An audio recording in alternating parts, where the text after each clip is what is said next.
அதிமுக முகமூடியை பயன்படுத்தி தமிழ் பண்பாட்டை அழிக்க பாஜக முயற்சிப்பதாக மக்களவை எதிர்க்கட்சித் தலைவர் ராகுல் காந்தி தெரிவித்துள்ளார். தமிழகத்தில் காங்கிரஸ் மற்றும் திமுக உள்ளிட்ட கூட்டணி கட்சிகளின் வேட்பாளர்களை ஆதரித்து ராகுல் காந்தி இன்று தீவிர பரப்புரையில் ஈடுபட்டார். நெல்லை மாவட்டம் நாங்குநேரியில் கூட்டணி கட்சிகளின் வேட்பாளர்களை ஆதரித்து நடைபெற்ற பரப்புரை கூட்டத்தில் உரையாற்றிய ராகுல் காந்தி, மகளிர் இடஒதுக்கீடு மசோதாவுக்கு பின்னால் ஒளிந்து கொண்டு தொகுதி மறுவரையறை மசோதாவை நிறைவேற்ற முயற்சித்த ஒன்றிய பாஜக அரசு இந்தியாவின் வரைபடத்தையே மாற்ற சதி செய்ததாக கூறினார்.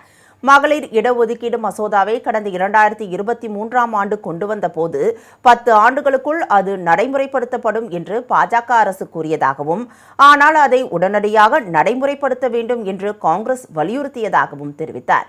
பெண்களுக்கு 1/3 பங்கு இடஒதுக்கீடு வழங்கும் மசோதாவை நிறைவேற்ற காங்கிரஸ் உள்ளிட்ட எதிர்க்கட்சிகள் முழு ஆதரவை வழங்க தயாராக இருப்பதாகவும் குறிப்பிட்டார்.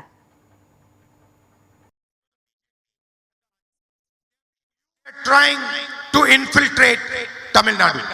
It had in the past great leaders who protected the idea of Tamil Nadu. But the AIDMK of today is no longer that AIDMK. They cannot directly say what they want to do, so they have made a partner in the AIDMK to attack your language, your culture, your tradition, your history.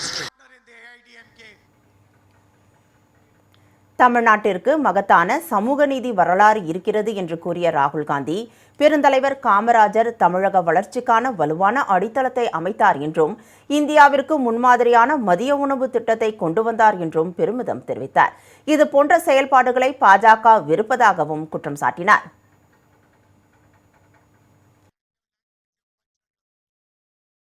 Trying to infiltrate Tamil Nadu.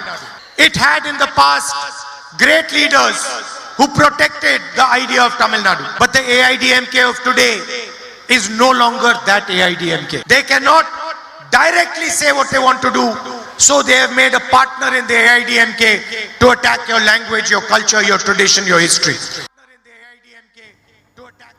இதைத் தொடர்ந்து தூத்துக்குடி மாவட்டம் ஸ்ரீவைகுண்டம் பகுதியில் நடைபெற்ற பரப்புரை கூட்டத்தில் ராகுல் காந்தி கலந்து கொண்டார்.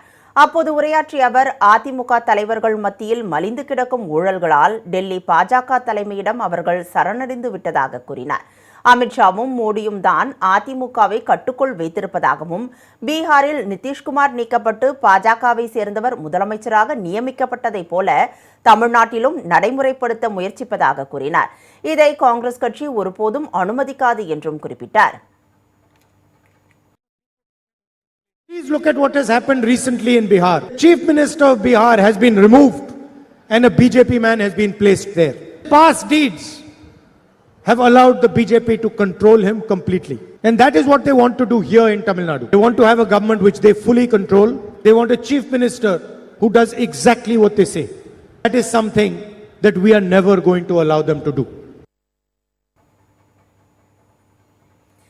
தமிழ்நாட்டின் பொது கல்வி திட்டத்திற்கு வலுவான அடித்தளத்தை கர்ம வீரர் காமராஜர் உருவாக்கியதாக கூறிய ராகுல் காந்தி, காமராஜரின் தத்துவத்தை உள்வாங்கி 100 நாள் வேலைவாய்ப்பு திட்டம் கொண்டுவரப்பட்டதாகவும், அதை பாஜக அரசு சிதைத்து விட்டதாகவும் தெரிவித்தார்.